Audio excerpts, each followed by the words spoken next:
paper magic will survive like the heat death of the universe, and will... Oh, it's a smuggler's copter. Would you like to crew this? And then it crashes because they don't understand arithmetic. All your cards belong to me. 2 minutes into macing him in the eyeballs, I switched to pepper spray. He's like, it's all right, refreshing. And went back to the mace. Magic is dying. I'm done. Selling everything. I might be a hoarder. And yes, I don't have the crayons or glue to explain this to you right now. What, are you gonna die twice? Oil will be worthless before magic cards will. well, okay, Dr. Man. That's Mr. Dr. Professor Jason. Welcome, everyone, to another very special episode of Brainstorm Brewery. I am your host, Douglas DJ the Johnson & Johnson. I have a co-host here by the name of Jason Alt. What are you trying Waiting to for do? you to do your thing. No, I can. And I have a special I'll guest do my thing, who's but, actually like- going to reply to me when I toss him the metaphorical ball. in What the was that name- though? Like, I'm sorry, I'm stunned. That was the best intro we've ever had on this cast. That is a glowing endorsement. You've just been sitting on that intro, and we never let you do it. What can I say? I keep expecting Corbin to do better. I've actually sent him that intro. Like, I recorded it and I send it to him every week, and I just assume he doesn't listen to it. I just kind of like dear stand him with that intro, and I'm like, come on, you got to do it this time. You gotta play that out. But he never uses it. He just keeps on going with the same old bad one, and then you interrupt him, Mhm. and then I interrupt him, and then we Yeah. keep using that bit. But It's a good. I don't know.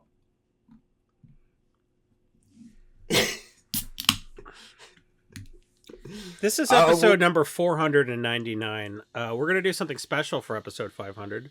We're gonna quit. No more podcasts. So this is the last episode. And Don't. We've done this bit before, and it actually caused us to lose half the listeners. That's the only thing.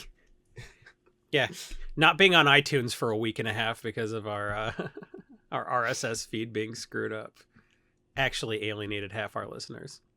I love it when, like, in 2019, a guy's like, "Oh, you guys are still going? I thought you stopped in like 2016," and I was like, "Oh, good." We did. 2016 was our Thanos snap for sure, Yeah. and we're almost to the point where we can un-Thanos snap 5 years later. That'll be good. You know what else is good? This beer.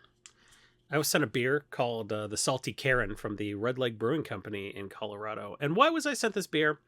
Well, it's because a listener took me up on my kind offer to plug anything that they would like me to plug in exchange for one beer. It's the cheapest endorsement deal possible. I'm a very, very cheap prostitute for this. So what's the product or service that we're So selling Daniel today? B says he actually wrote some ad copy for me to read. Oh boy. As a huge fan of a constant drip of new cards like an IV, specifically legendary creatures, I, Jason E. Alt, would like to personally thank Wizards of the Coast for the numerous new products and the alt printings of the cards in them. I'm pretty sure the alt arts is a WotC thing, thanking me for my low-key contribution to the community. So thank you, WotC, for that recognition, as well as the never-ending set releases. Daniel, you nailed it. That's exactly what I wanted to say. I couldn't articulate it that well. I really want to thank Wizards of the Coast for the job security. They crammed 11 years of job security into 2 years. I can just see the vein popping out, like, right above his eyebrow. That's a YouTube exclusive. Only the YouTubers can see the sweat pouring down his face right now, and the cartoon level redness, shade of red, as steam starts to pop out of his... I mean, I'm sure our editor could put in some After Effects of making him into a cartoon, angry, Tom and Jerry-esque thing, but... That is a good beer. It's not like a Goes. It's actually a salted caramel porter. And it goes down real smooth. Real enjoyable beer. Thanks, Daniel, and thanks for putting my thoughts into my words for me to read on the cast. If you would like me to plug some services or a channel, if you sell cards on the TCG player, if you sell jam at farmers markets, I don't give what you want me to plug. Make it reasonable. I'm not going to plug ISIS again. But what I will do is within reason. Fool me twice, can't be fooled again. I thought they were the one from Archer. So Anyway, so just write me a note, send me a beer. That's it. Send a beer and a note, and then I'll take care of the rest. I'll drink the beer. Thanks, Daniel. I really appreciate you being a listener to this podcast. And for you, we're doing a bit now. It's like we're doing a bit together. I appreciate that. If you want us to validate your desired parasocial relationship with one of us, you can do it for a beer that's very cheap. Prost. there we go. And I can finally introduce our guest for the week. Didn't you already do that? I tried. He's I been think somebody- talking. I think you interrupted me with praise as I was doing it, and it just caught me off guard.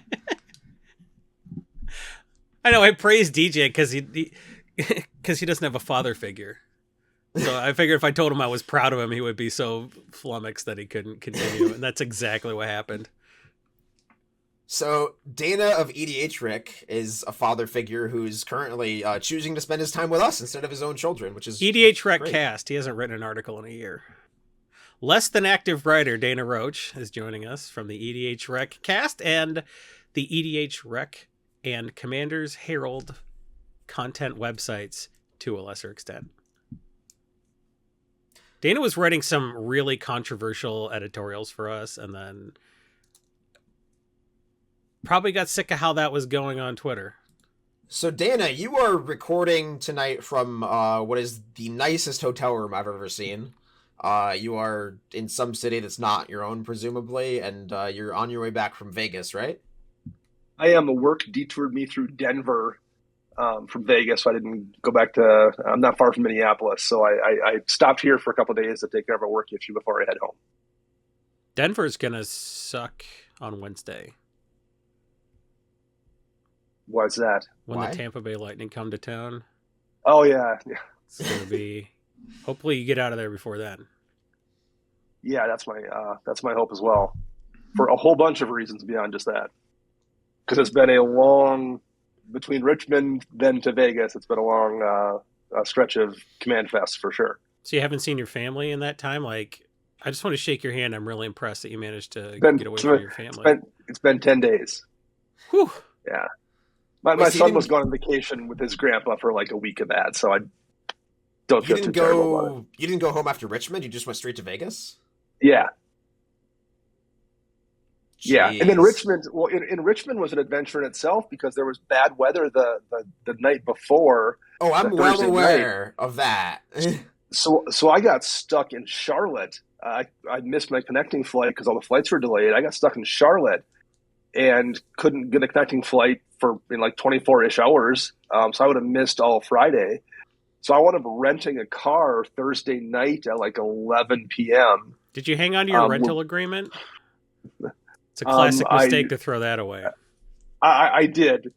And left Charlotte with Anthony Alongai because he was on the plane from Minneapolis as well, heading to Richmond.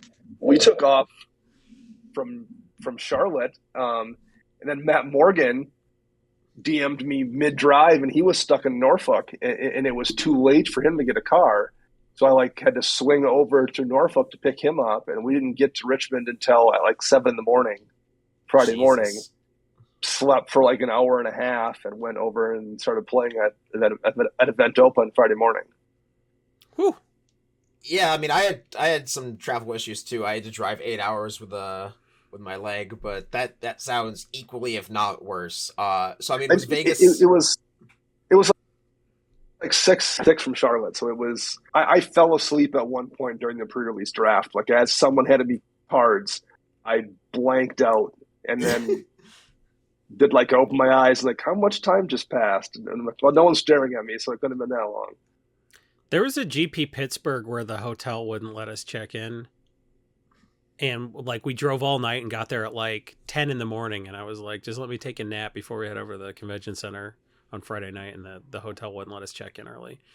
So I went to the convention center with no sleep. Then we went out to dinner. Then we were like hanging out at Slick Jagger's apartment. And I was just like, it's been like 30 hours since I slept. And I hit like this weird second wind. Yep. And Mhm. that was pretty crazy. I won't do that again. I won't take a stick shift car that nobody else can drive, so I have to do all the driving. That was a mistake. Did I have another point? No. Are you running on cut that 30 hours without sleep? Yeah, again? right? Is that- Running 30 hours without being able to tell a good story. Jesus, I sounded like a old guy at Cracker Barrel just now. It's like, oh, you were tired? Well, one time in 2011, I was tired. So, I mean, how was Vegas? I mean, Richmond was not good in my experience, but I mean, you're in Vegas, so there's always that aspect of it that kind of makes things special. You're in the craziest place in the country. It was, I would use the word chaotic maybe compared to events I've been to in the past that didn't feel very organized. I guess that would be the politest way I would phrase it. There just didn't seem to be a plan for very much of anything. so like, you mean like when events were firing, or like just Yeah. There was even like I was talking to somebody who had played in one of the two-headed giant events, and they had multiple questions for judges about like, well, how does this, I can't remember what the questions were, and the people, the organizers were like, well, just do whatever you want. We don't know. That's not a good sign. Like that kind of thing was I heard multiple variants of that for different events. I mean, because in Richmond, and I heard this loud and clear over the intercom because I wasn't doing any buying that weekend. But I mean, we heard every single event. There was like the big announcer overhead where he's like, "These are the FAQs of the event. Like, if this happens, this is a common thing." In Baldur's Gate, like you can have a reminder. You can have your little faceless ones as your commanders, and you can. If you choose a background, this is how this works, and all this other stuff. And like that, I know Star City had a suite of judges. I think they were probably overstaffed for the event. It seemed like there was just so many judges, and Star City has a myriad of problems of their own, but like they've always been on the case for like organization and event structure and just making sure things are smooth. They very much were for Richmond, and there was definitely less judges in Vegas. The other thing that added to the chaotic feel was the event was in different places on Friday than it was on Saturday, Sunday. It was like it was spread between like multiple small conference rooms upstairs on Friday night or on Friday, and it wasn't really well posted where it was. So you got there and people didn't know where to go. Once they found the event, it was strange because it was in these small rooms. Well, the next day you come back to go to the same place, presumably, and it wasn't there. And again, it wasn't posted that you're now down in a big hall like you would expect, but it wasn't in the same place where the previous day's event was, which was also like felt very fly by night. Wasn't it like 2017 where they did that? The first day of Vegas, all the vendors were in this tiny little conference room. Oh, that was brutal. It was, but I also heard that was like one of the best days any vendor has ever had for an event. So it was like really weird in terms of like volume. It was just terrible conditions, but like, the density of people selling. Yes. So, I mean, how was it in terms of like vendors? I assume you did mostly playing instead of buying and selling. But... I mostly play, but I wandered up and down just to see what was there. I mean, it was a little bit smaller than Richmond. It was way smaller than like what you would expect for a Vegas event in the past. Especially the GPs that we saw pre-COVID. Those were the biggest Magic events to go to. There are 4-day events here in Vegas, and everyone was there. They are definitely the largest Magic gatherings I've ever been to. I mean, even last Vegas in November, that was the most recent event I worked. It was that Vegas and then Richmond. And that Vegas, I spent 3 days buying Magic cards for 13 hours straight each day, open to close. Our booth had a 2-hour wait time all day. Yeah. And we went from that to Richmond, where I sat and did maybe 10 transactions on Sunday total. Yeah, it didn't feel like the past Vegas events that we've gone to for sure. It was much more like mid-sized town, GP Tucson or something. I don't know that you could blame people for not being super jazzed, though. No, I don't think you can either. It was too close to Richmond, for one. A lot of people had to choose, and they picked Richmond. And even like just the magic of it is just Like, we had Vegas in November. It was 6 months ago. Right. They also haven't figured out how to do them yet, I don't think. You know, for a long time, they were GPs. Like there was a big, giant tournament of people playing serious Magic, and there was eventually they added the command zone on the side, so there was all these things happening. Now that it's just a command fest, there's a lot of people playing Commander, but like they haven't figured out what else to do beyond have tables set up for people to play Commander at. Yeah, There was mystery booster, and there was a two-headed giant thing, and there was a couple things, but like they really need to figure out how to expand that out. I think to keep people interested. I think long term. we talked about that a little bit last weekend or last episode, but like there's so many more ways to monetize these. Michael Caffrey wrote an article about it on his Patreon. He's one of the vendors that I worked for last weekend, and there's just a lot of like untapped monetization in these events, I think, and also a lot of incorrect monetization. The cover charge isn't doing anyone any favors, I don't think, in terms of like you can't just be like, oh hey, check out the Magic Fest this weekend. Like we've talked about how when Magic players are in a city, everyone else knows about it. Like the local Starbucks is very aware that there's something going on or whatever. And you used to be able to say, hey, yeah, go to just stop by the convention and check it out. Walk down the vendor and look at the $1,000 cards, and it's crazy. And you can't do that. You have to buy a $50 badge. Well, even a couple of years back in Vegas, they had started dabbling a little bit with panels and stuff. Jason had participated in at least one improv thing, if I remember correctly. Yeah, those are good times. And I was hoping they would continue down that route. There's a lot they could do with these things if they planned out some events like that, and they have not revisited that at all. Or even live like podcast episode. Yeah, something like, I don't know. It feels like we haven't got back to pre-COVID GPs yet, and I'm fine with that. It sucks for the people going to them, but like it's gonna take a minute because they had to fire everybody who was good at this stuff. That's a totally fair point. Like these are the first events really post-COVID.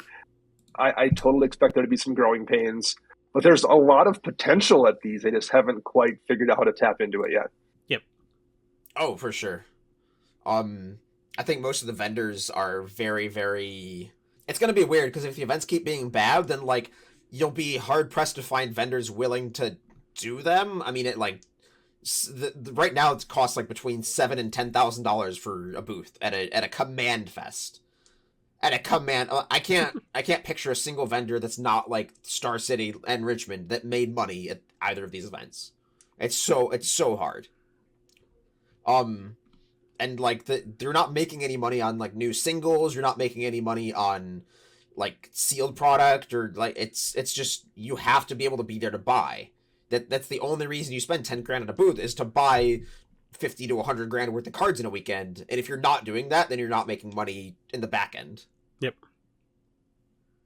Yeah, and with these events too, I think bag space is more at a premium for players. If you're coming to play in a GP, you can bring your deck, play in the GP, wash out, sell that long box of cards in your backpack, go play some casual, whatever. If you're playing Commander and you're coming and bringing a half a dozen decks in your backpack, I don't know if a lot of those people are bringing those long boxes to sell to vendors like they were at GP events. Well, and again, that cover charge, like if you're coming with a primary goal of selling cards in mind, you're already X dollars in the hole for the weekend. Right. Like exactly. Starting out neg 50, that there's no binder grinders or backpack vendors or anybody like getting cards to us or like wheeling and dealing on the floor. It's all just like people come to play and then they look at our display case and then they see foils or maybe they see a few like $70 worth of 8 cards to buy or whatever, but it's not any like huge transactions. And Commander players tend to hoard stuff more than other format players too. Like I think in general they probably want to dump cards less frequently than a lot of other format players. Because there's no rotation in EDH for one. No, there's rotation. Players. I mean, there's obsolescence certainly. Yeah, when there's 14 sets a year, it definitely feels like there is. In my experience, EDH players are more likely to rotate their flavor of the month than 60 card players. But you know what? $70 cards are a thing. Not my breaking bulk, but I have a breaking bulk, and this is a segue. Bam. Breaking bulk time. Breaking bulk time. Oh, yeah, Breaking Bulk. There's so much good stuff. It's a pick. Breaking Bulk. The end. We got there. I have a Commander Legends uncommon. It is black, and it's... Is it a It's creature? Commander Legends black uncommon. Is it the thing where you draw 3 when it comes into play and you take 2 per card in your hand? No. Is it a creature? It is a creature. Is it the... I don't You even know. guess for this. Is it the dude? I think this creature is a woman, at least based on the art. Okay. So I don't think it's a dude. So it it's is the dude that's not a dude. Is it it's 3 legendary? mana. It's not legendary. It's a black uncommon 3 mana creature from Commander Legends. That's so much information. I mean, we've had a lot of Magic cards printed in the past 2 years. I don't blame you. Like there's so many Commander Legends 20 sets ago. I'm not gonna give you for this. There's a black uncommon 3 mana creature that's a legend. And that's all I can think of, the cat. Nope, this one is Nadir's Nightblade. It is an elf warrior, and it is whenever a token you control leaves the battlefield, each opponent loses 1 and you gain 1. So Yeah, it's that's a a blood great artisty blood artist effect that just doesn't even specify dying. So you can have your tokens get bounced or upheavaled. You can do any kind of sacrifice or exile shenanigans with your tokens as long as you're doing it just with tokens. Doesn't even say elf, just I mean, it counts for treasures, which I just realized while reading it. I'm sure you as a listener are like, well, I play this in my treasure deck, DJ. How could you not know this is money? Like, listen, it works with treasures. You kill them with Marionette Master and this very quickly, but this card is roughly 80 cents on TCG Player Direct, and you will certainly find them in bulk if you are getting Commander Legends bulk. If you're getting Commander Legends bulk, somebody's really upset at the rate that Commander's Legend 2 came out on the heels of Commander Legends 1. We're doing like 5 years between these. 5 months. Oh, excellent. Here, take home my collection. I broke the rules this week. I'm doing 2 breaking bulks of the week. From Forbidden Sets, both from Shadowmoor. One is a white creature at common. The other is a black creature at common. Is Corrosive Mentor common? That's uncommon. Okay. Corrosive Mentor is not a bad pick. These are in a cycle with each other, and the green one of the cycle was already a pick because of a different interaction. So the white and the black one have become in play as well as the green one because of Sentinels? Micro Lord of Bones. Sentinels were eventide. Yeah. Shadowmoor Cycle of Creatures. Mm-hmm. It's a Miracle Lord of Bones is the commander that matters, if that helps. Dana. That does nothing to me. It's a good hint, but it doesn't mean anything. You heard me say if that helps. You just Dana. made that up, Jason. That's a made up name. Yeah, right. It is. All names are made up, but it's a Baldur's Gate name, so I didn't. God, I'm gonna get annoyed by this, aren't I? So, Shadowmoor and black Miracle and Lord of Bones says when a non-token you control dies, exile it. If you do, create a token of it. So this is something that can kill itself by using its ability too much. Presumably puts -1/-1 counters on itself. In the cycle with Devoted Druid, we have Baronton Medic and Cinderhaze Wretch. Baronton Medic prevents damage. Cinderhaze Wretch makes your opponents discard cards. With Miracle Lord of Bones, when these creatures kill themselves, they make a token of themselves that comes right into play. Very brutal. So you can make them all discard their whole hand with Cinderhaze Wretch. You can prevent all damage with Baronton Medic, and you can get infinite mana with Elvish. Devoted Druid. Correct. Miracle Lord of Bones is the #1 most built Baldur's Gate commander on EDHRec this week. I thought that since these cards are like 25 cents right now, but they will, quite possibly be a lot more, these are cards that are going to be in your bulk if they're anywhere, but you shouldn't bulk them out. You should pick them and try to buy list them. I'm not saying they're going to hit $13 in the near term like Bottomless Pit did, as a result of the interaction with, was it Tiny Bones? Yeah, it was Tiny Bones. But I really think that these are going to see a modest bump, and the foil is only 2 times the price of the non-foil, so if you find foils of these, you should probably scoop them up. No. I like the it. Foil I 2 think times the the only price of the potential non-foil? pitfall is that there's another set coming out in 2 weeks, so maybe people will forget about this commander before they even know it exists. But I still think it's fine. The foil is 8 times the price of the non-foil, which is still very reasonable. So, Baritone Medic, Cinderhaze Wretch, those are my breaking bulks of the week. Well, I have a green uncommon from Adventures in Forgotten Realms. Is it the Prosperous Innkeeper? It is not a creature. Oh, Prosperous Innkeeper was that from AFR? Was that? Who knows at this point? I think it was. It's not a green creature. It's a green AFR uncommon. 3 mana. I literally I know the cards from that set that I played. I didn't buy any. I am putting on a Corbin cosplay. Is it the level up thing, the Druid's Druid class? Class, yeah. Cool card. No. This is a card I saw you use twice in Vegas this weekend. It's Choose Your Weapon, the 3 mana green instant. Okay. That has the less impressive archery mode. The spell deals 5 damage to target creature with flying, which is useful. Yeah. But the double target creature's power and toughness until end of turn, I saw kill 2 different people this weekend. Goodness gracious, for 3 so it's mana. Just like a berserk? Well, yeah, I mean it's a bargain berserk. You don't have the advantage of killing someone else's creature with berserk, which is one of my favorite things to do with it. But things that double power are very nice because they stack with double strike. Like you tend to not want to run too many double strike effects in a deck because if you have multiples out, that doesn't do you any good.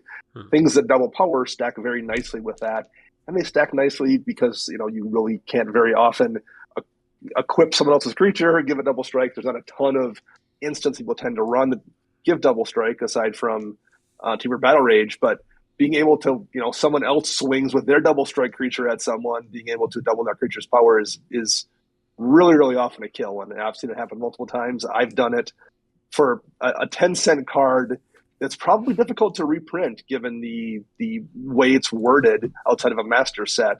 I mean, we just might not see this for quite a few years, and it could very easily turn into a $1 or $2 card in green decks that want to smash people's faces. These effects also just synergize very nicely with themselves, right? Like I know Hydras are very, very casual archetype that are beloved by all because they just have the word double on them a lot, where it's like, oh yeah, Hydra's Bane and Hydra Broodmother and Hydra's Growth and all the things where it's like I just want to turn my 36-36 into a 72-72. I fixed myself on the math there very quickly. And just give it trample and just hit big numbers. Number go up equals dopamine, and this seems fine. This seems like something that could very easily get pulled out by a sorting machine at some point in the next year or two.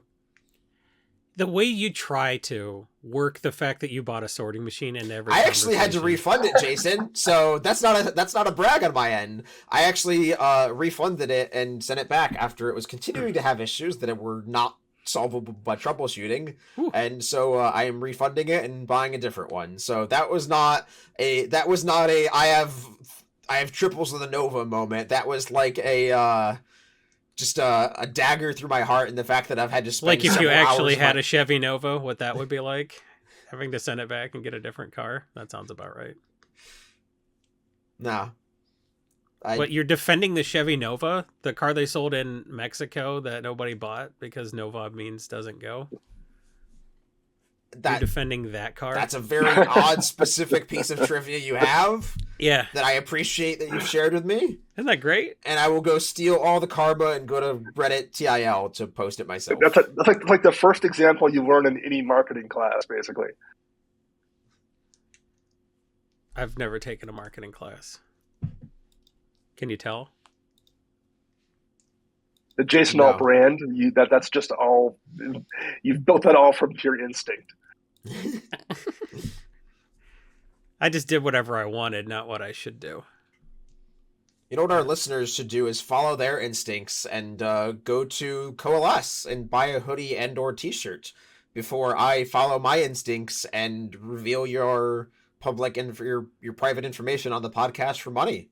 That's what I might do. I might not, but Coalesce Historically speaking, you might. There's precedent for everything. See, if Corbin was that smooth at bringing up an ad read or something like that, I don't know why Corbin's in charge, honestly. It's because we couldn't get him to do anything else. DJ's really stepping up here tonight. So when I picture Corbin's like move, I'm picturing the Hobbit house in Lord of the Rings. Like that's where he's leaving, and he's moving to like the house from Courage the Cowardly Dog. Those are the only two places I can picture when I think of Oklahoma. I can't imagine anybody living in Shire-style houses in Oklahoma, because, like, why would you want to live in an underground house where they're fracking so much they're having earthquakes? It's a storm shelter. It's all they have. Like, they don't have basements. They just have storm shelters. I just picture his house as a storm shelter. Yeah, I guess the Shire would be, like, pretty good during a tornado, right? Yeah. I mean, you might be wishing for one in an hour? Yeah, it was an hour ago, dude. If I were gonna get jacked up by a tornado, it would have happened already. Nice. All right, we beat the storm. Yeah, so I just went upstairs, said there was gonna be a tornado. My daughter cried, and then I came back downstairs. She doesn't want to die in a tornado, so I'm like, oh my god, if I died in a tornado, Corbin would make fun of me. Possibly, like every episode of the podcast, we're like, hey. I'm the one who lives in Oklahoma, but I'm not the one who got killed by his first tornado. What a fucking rookie. He even had a basement and he still died. So that would be like for not sitting in the bathtub. That would be some pretty good karmic retribution if I died in some Oklahoma way. If there could be like a watermelon involved, because I make fun of that being their state vegetable. Just like... just all of the karma just heaped upon my house. Some kind of a cowboy hat mishap. I got my spurs stuck in the watermelon. And... But yeah, Coalesce hoodies and or t-shirts. Buy them. Use gift code Brainstorm Brewery for 10% off your order. You don't even have to, you know what? I'll be generous. You don't even have to buy our hoodie. You don't have to buy our products. You can buy the Ristic Study shirt. You can buy the Casual Magic shirt. I saw probably 8% of the entire population of Richmond was wearing a Casual Magic shirt. They must be doing something right. The yellow one? Yeah, it's great. It helps you locate like-minded folks. I think the Coalesce booth was probably the busiest one in Richmond. So all the vendors lost money. It was damned by faint praise. I don't think they lost money at Richmond, Dallas, or Vegas. I think that brand has some very quality apparel. I wouldn't shout it out if I didn't. We got some. We posted pictures on Twitter. They're great. I looked great in them. I'm wearing my Ristic Study shirt today. Jason's wearing a Coalesce shirt. I just remembered. Yeah, I'll support Sam and Shiv and Brainstorm Brewery. You know, the big three. The big three. The three titans of magic content creation. The Rockefeller, the Carnegie, and the guys who've been doing it longer than anyone else. You know who else has been doing it longer than anyone else? MTG Stocks. They were the OG. You're out of control. You were stuck in a pitch loop. MTG Stocks came out in Return to Ravnica. Do you know what else was around in Return to Ravnica? Coney 2012. That was a thing. Like they've been around so long. They've been around so long. All those child soldiers are just like regular adults now. They're just regular soldiers now. It's like we did it. We just waited. Now all those kids are 17.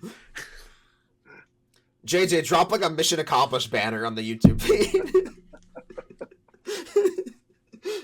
Yeah. MTG Stocks, you know what hasn't been around forever? Their premium model. It's also great. I personally check the penny stocks once a week. That's just part of my ritual.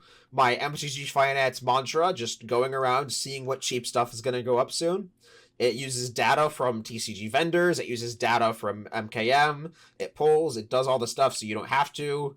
And yeah, the monthly interests are great. If you don't want to pay as much attention, you just want to. If you're the kind of person that wants to throw money at a problem and have it go away, that's what's for you. You can learn that Reckless Rage went from 50 cents to $3.69. Nice. I don't know what this card does. Apparently it's Pioneer playable, probably. It rages recklessly, baby. Hey, speaking of penny stocks, if you want to give us 20 or 25 pennies, DJ will stock you using the information for the spreadsheet at patreon.com/Brainstorm Brewery. He'll have your address and he'll read it on the cast. That's a thing that could happen. That was a good transition. It was. Masterful segue after masterful segue.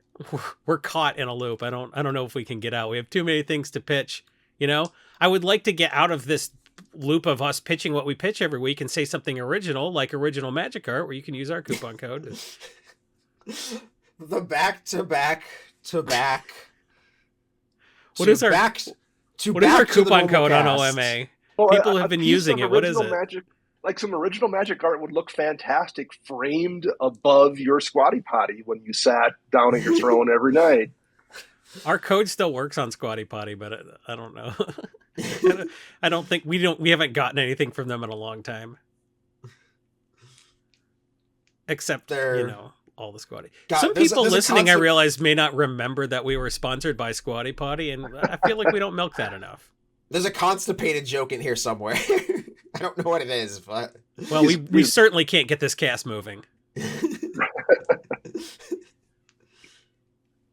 As Corbin's watching, he's yelling right now. Corbin doesn't listen to the episodes. He doesn't even pay attention when he's recording them.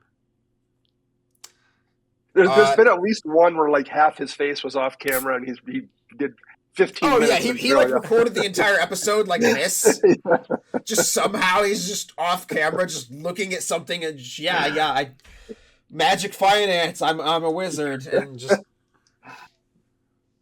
I would have to just, you could hear, so if you were watching the YouTube feed, you could hear me typing to him in the text channel while you could see him being off screen, and then when the typing is done, he like comes back on screen for a few minutes. Like you can absolutely tell he's been sent an angry Facebook message. Oh my god. Oh my god. Did I just date all of us as boomers? Like, yeah, we use Facebook Messenger, whatever. I don't care if, sending him an twins angry friendster missive. Jason poked Corbin aggressively on Facebook. He was on ICQ and sent him a message. So, I wonder if I don't remember my password, but I wonder what would happen if I logged on to AOL Instant Messenger. I bet there would be a non-zero number of people on there right now. Oh, for sure. Just the second you go on, just get hit with a blast of Linkin Park and just settle in for a good long nights of doom scrolling. That's not what AOL Instant Messenger is, DJ. You're really dating yourself. I was on AOL Instant Messenger for like a year. Were you 6? No, I was like 13, 12 or 13. Emily and I used it for a bit before I got on Facebook. Very cool. Yeah. It's not those are the good old days. Secret Lair. Were they good days, or did my knee just not hurt in 2007? So, Wizards decided to fart out 6 more Secret Lairs today, as they do. I'm into them, though, at least. I don't remember when it was that we made the threat. We hit the 100 mark. It was a few weeks ago. We made an official announcement that Wizards had hit 100 different Secret Lairs over the past 2 years. We are well over that now. But we have new Secret Lairs. We have a few artist series, Chris Ron, Vulcan Baga, one that is just basic lands in Tokyo. What is Rule the Room? What? Oh, it's 4 female commanders. Is it female commanders? I don't think Brimaz is a woman. Yeah, I think it was just 4 ruler type commanders, I believe. Oh, okay, kings and queens? Okay. Arcanus the Omnipotent threw me off because I don't know the Onslaught lore. But yeah, it's royalty, I guess. That makes sense. And then artist series Livia Prima. Sure. Yeah, those are good. The big one that everyone's happy about is Kalug Sloops. What are these? I think it's probably Kellogg's Fruit Loops. Was like the genesis of the name. I don't know. It's probably someone's like last name. And this secret layer will help you stop masturbating. That's a deep cut that nobody's gonna get. That's the wrong Kellogg, man. John Harvey Kellogg was a Seventh-day Adventist. His brother ran a cereal company. Don't tell me we with Battle Creek trivia. They. I even watched that CBS show. Road to Wellsville for you, my friend. Take him to the yogurt room and give him 5 gallons. I can never possibly eat 5 gallons of yogurt. Don't worry, my boy. It's not going in that end. So Mystic Remora got a first-time foil. Which, great. Ooh, they're sexy. I'm kind of torn about this. I like Secret Lairs on one hand because they're a real, like, completely opt-in product. If you don't want to get involved, you can skip all of them and it affects you not at all. If anything, it maybe helps you because it knocks prices down of the non-pimp versions of those cards. But with things like Remora, now you get that vibe that they are perhaps holding back some reprints just to make them sell Secret Lairs. Oh, so, yeah, for sure. I don't love that. They wouldn't have printed Remora anyway because they invented a new venue for reprints like that. Like, there are some cards that they want to be very careful with how many copies they put out there.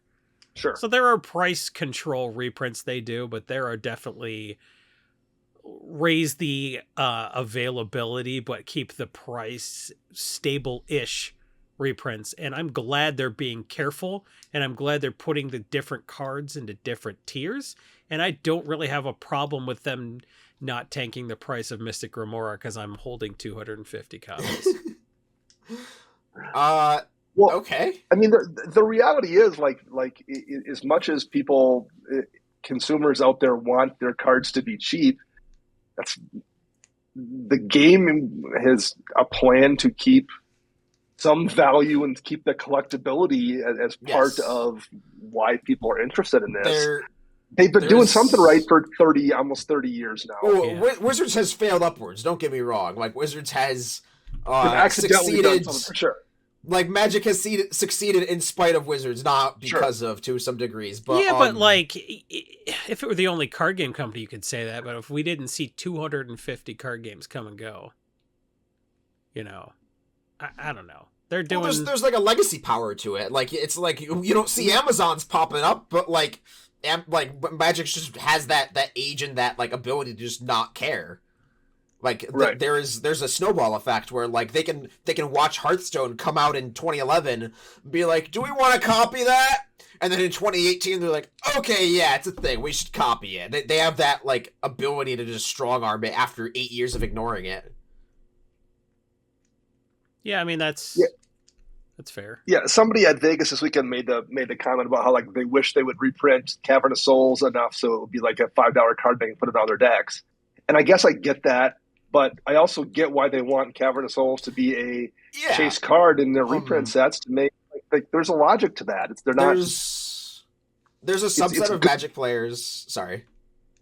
No, they need to be able to sell. It's a business. Like, they're not doing this for the fun. They need to have some cards that hold value to make you want to buy packs. I get it. There's a subset of Magic players that thinks every single Magic card should be under X dollar, whatever the magical number is. And I've had this conversation with a lot of them, and like I generally just say, like, you're not mad at Wizards, you're mad at capitalism. Like, which is not an unfair thing to be mad at, but like it's the space gun meme. Like, wait, it's all collectibles? It always has been. Like, the design of the game has always been reinforced by certain cards being rare. Yes, I understand you can pull an interview out with Richard Garfield where he's like, but I didn't want the rich kids to win all the time. Yes, but like the design of the collectible card game as it is has always been such that like some cards will be harder to get than others. That's just a base nature of the game that we play. Speaking of capitalism, if you don't like capitalism or people who are forced to engage in capitalism against their will, go to patreon.com/BSB. For as little as $1 a month or 20 or 25 cents an episode, you can have access to our Discord where you can go in the politics subreddit and talk about how you don't like capitalism. Sound good to you? Well, just go to patreon.com/BSB. Your number one source for corporate whoredom. I'm in several Magic Discords. By several, I mean like 4, which is already too many for me. I've seen some people's screenshots where it's like, I've got 7 Discords in 8 different groups, and I would just die. But of the 4 I'm in, BSB is the only one that is brave enough, that is bold enough to have a politics channel, and I think that's a feature, not a bug. It's right. It's the one of the reasons I subscribe to your Discord and subscribe to your Patreon is to be able to read and argue politics in that channel. It's worth my money to participate in your politics. To just channel. see Corbin do the same technique and copy it over and over and have it always work is worth $1 or 25 cents an episode. I have veered discussions in other Discords towards the political spectrum and am almost always shut down immediately. Which is a frustrating experience at times when certain Discord moderators are unwilling to discuss real world issues. So Because BSB they're Discord, cowards. Zero cowards. We can block all the warriors we want in the Brainstorm Brewery Discord. So the one secret lair thing I did want to touch on before the end of this cast is I think everybody's all in on the Mystic Remora one. Everyone's like, yep, this is the good secret lair because it has Mystic Remora and just like burgeoning. Burgunging, yeah. if you're a one-time fan of this cast. Burgunging, Utopia, Sprawl, and Retreat to Coralhelm, which I have in a non-zero number of decks. Yeah, it's Jason Simic good stuff secret lair. But so this, I think the second best one is actually the Vulcan Baga one. This one has Elspeth Knight Errant, Patron Wizard, Berserk, and Verduran Enchantress, and if you run the numbers really quick, you're like, this one's fine. Like, it's slightly better. It's, like, not as good as the Mystic Remora one. Berserk's, like, $25, but only because of scarcity. I want to argue in favor of Verduran Enchantress getting a black border printing for the first time in forever. Literal forever. Since beta? Technically, 4th edition FVB is the most recent black border printing of this card. Jesus, to get really technical, or like I guess 9th edition foil, like 9th edition foil. There was at least a foil somewhere along the line, but yeah. 7th, 8th, or 9th. I don't think it was 7th. It was 8th. I think it's in all 3. Really? Maybe. Wow, 7th edition foil. That would be pretty tight. But like, Mesa Enchantress is like a card that's been printed 17 times in a core set and was an uncommon in Eternal Masters. It has a secret lair printing and it's $8 for like either one. Yeah. So like Verduran Enchantress being printed for the first time in 20 plus years, getting an actual normal black border card with very fine art. I think this printing of the card could be like $20 very easily. Very, very easily. Whew. And absolutely. If this is $20 and Berserk is $20, and you also get an Elspeth Knight Errant, which is like between 5 and 10 or whatever, at the very minimum. I mean, this art could be more. Patron Wizards, whatever. I don't know why they just picked like Sean Connery to be Patron Wizard and EDHRec. It's a weird mix, but whatever. I think the Vulcan, if you're specifically looking to like buy secret lairs and sell them later to help Magic be more affordable for yourself, pay for your collection, I think the Vulcan Bogus secret lair is a slam dunk. And that's a big part of secret lairs nowadays, is like picking the ones that are actually good, because you can't just like buy every secret lair and have them all be $1 million. That doesn't work anymore. Yeah, you could take some bad advice and end up with a bunch of the Dracula ones that nobody wants. Was that a shot at me? Because I think the Dracula one's going to age great. I hope so. I bought a lot. I think the Dracula, like, the absolute worst case scenario is what? You can sell them for, like, what, break even? At the very, very worst? We're gambling, baby. I bought so many Street Fighter. I don't know why. Hunger of the Ancient One. That's the Exquisite Blood. And it's, like, $18. So, like, at the very, very worst, you break even by selling all the Phyrexian Tower and the... Yeah, there you go. We did whatever. So, like, I don't think that was a bad buy at all. I still think that would age as well. I don't know. I feel like there's no rhyme or reason. I'm buying secret layers based on how much I like them, and that's that's Wizards is the real winner there. Like, it's so tough game. It's tough to tell what's going to resonate with people sometimes too, because like a lot of this, when you're talking secret layers, it's not even necessarily about individual card power level. It's just about like what's going to click with people. Yes. The commander deck is a big one, I think. Like, anytime Wizards does something for the first time, it always does well historically. I wrote an article about this years ago on bsb.com, but like, anytime Wizards just does something for the first time, it is very, very well received generally, and they don't know how to print enough of it. Secret Lairs kind of mitigate that because they're print to order. But like, the Secret Lair commander deck, I think, will age incredibly well, just because it's the first time they've done a commander precon via Secret Lair. Yeah. And it had like it's a cool weird deck too. Like it's a thing that nothing else is quite like that deck. Yeah. And there's the added benefit of the fact that they don't know what they're doing, so they had to cancel or they had to delay everybody's order, which means a lot of people are going to cancel it, which means that the people who decided not to cancel it and hodled will get paid off because there's fewer of them in the market. But that's a whole another headache. Yeah. It'll be curious where that kind of product goes down the road. Are we going to see even more of those like fully designed decks coming from as Secret Lairs? Because I would bet we do. Like WotC tends to revisit this stuff if it's remotely successful. So I'm sure we'll see more of them. You know what you should see more of in the game is my pick of the week. Pick of the week. Pick of the week. Pick of the week. Time for the pick of the week. How was that, Jason? Am I 3 for 3? I mean, it was acceptable. That's a gold star from you. My pick of the week was in Commander Legends Battle for Baldur's Gate as a reprint. I believe they have bottomed out and are starting to creep back up. Get your Battle Bond lands now, before they're like $1 million again. My understanding is that people seem to not super love Commander Legends Battle for Baldur's Gate as a set. Don't you love how long that set name is? It's so cool.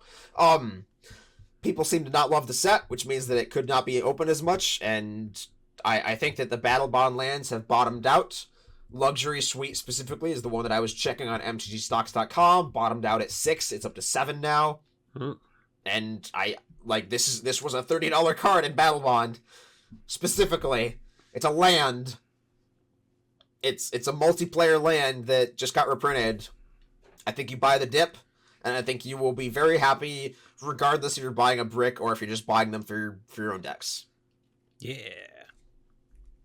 demand for those will just never go down. Like every deck you build that has requiring, multi-lands, they're probably in most cases the second best duels you can run in most decks. It's hard to design a card that fits between that and like an ABU duel.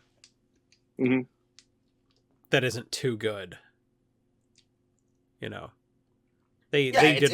design is brilliant. It's Rakdos Guildgate and Badlands, and like, everybody's gonna play it as a Badlands. Spoiler alert! Like, buy your what is the set code for this? Like CMB or something? CLB. Buy your CLB duels. The Battle Bond ones are gonna be too expensive. Yeah. And again, they're tricky to reprint too. Like they're not things that are going to probably catch you off guard at the reprint. I don't even say that sentence anymore. Nothing's tricky to true, reprint. given how many venues there are. Yeah. Yeah, like it is hard. We don't use that as much, but like this one is specifically limited to multiplayer products. Like they can't just chuck it in double masters or like a normal set, so to speak. A 1v1 like, booster throw it in set, standard. Yeah, for sure. So this one is more limited in that, like, okay, we have to put it in a Jumpstart or a Battle Bond or a some kind of like multiplayer product, or a Secret Lair, in which case it doesn't hurt the price much at all. Certainly. You know what has had its price hurt? Fiend Artisan. Xenocoria was a set that everybody was the too Golgari busy. thing, right? Yeah. What is this it's a birthing pod.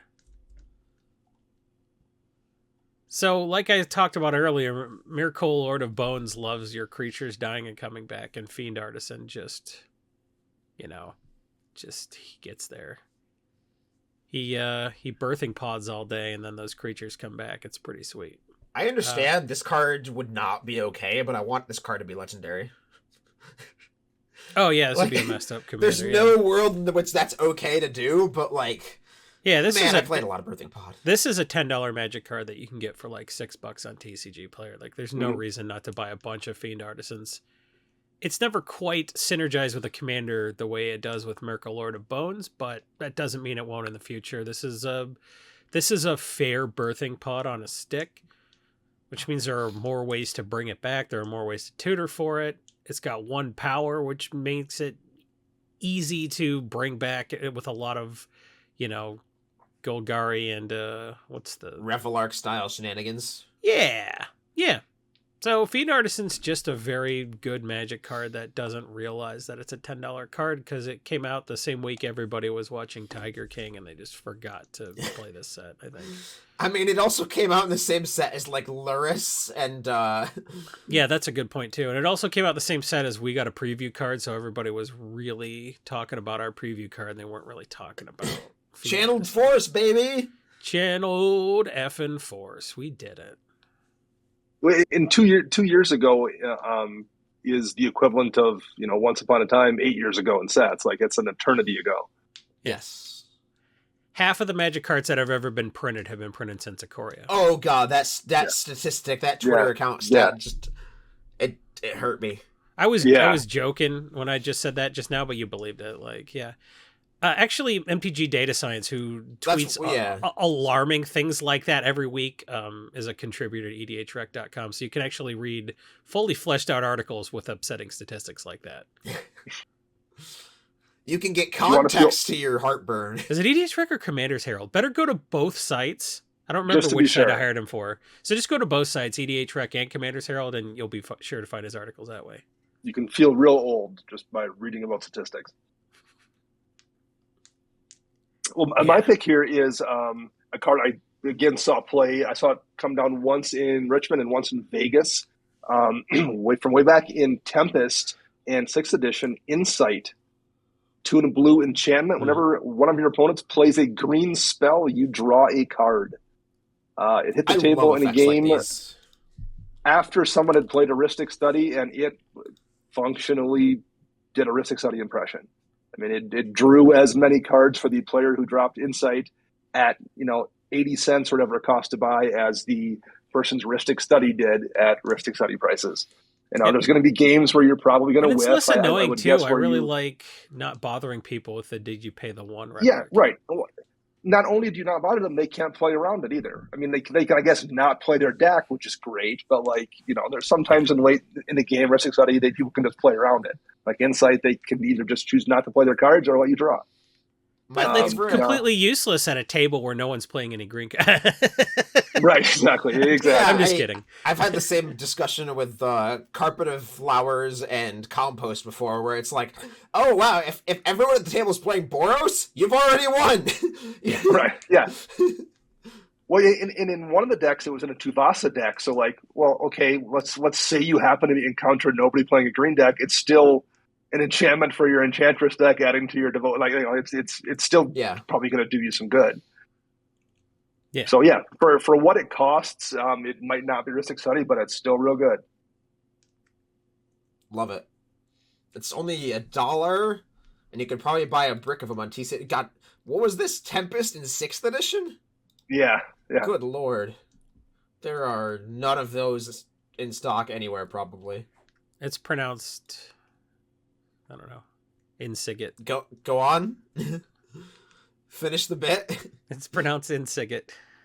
Sure. Now, there were probably less Magic cards printed between Alpha and when Insight was first printed than we've gotten since Ikoria.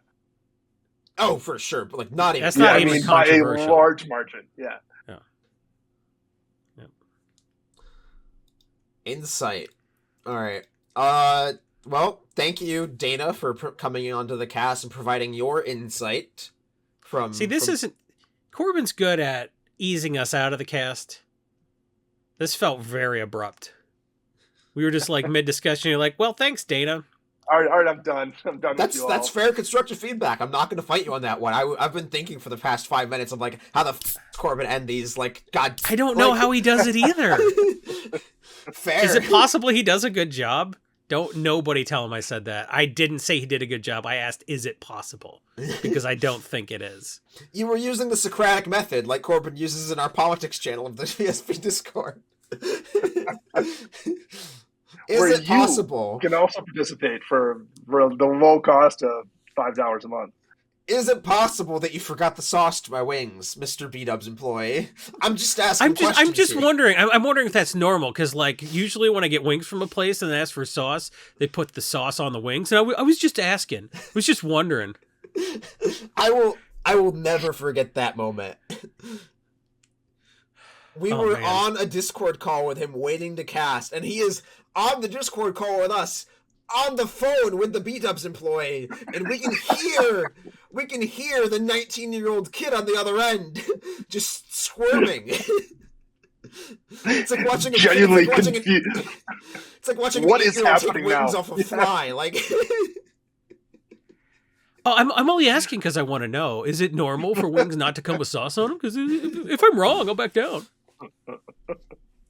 Corbin Ben Shapiro Hostler, everybody. Is that the Don't end insult of Ben Shapiro like that, Jesus! Aquaman. Don't. The man's 5'4". Don't pick on him. He's one of the people I can literally and metaphorically look down on. So you know what? I'll take my hits where I can get them. That's how we end a podcast Hashtag episode. 5'7" gang. We just alienated all of our Ben Shapiro fans from our listenership. So if you're still listening, thank That's you how so you much. end the cast. We've been Slow fade brainstorming out. and Right, the yeah. cast forever. The only man Joe Rogan looks down on.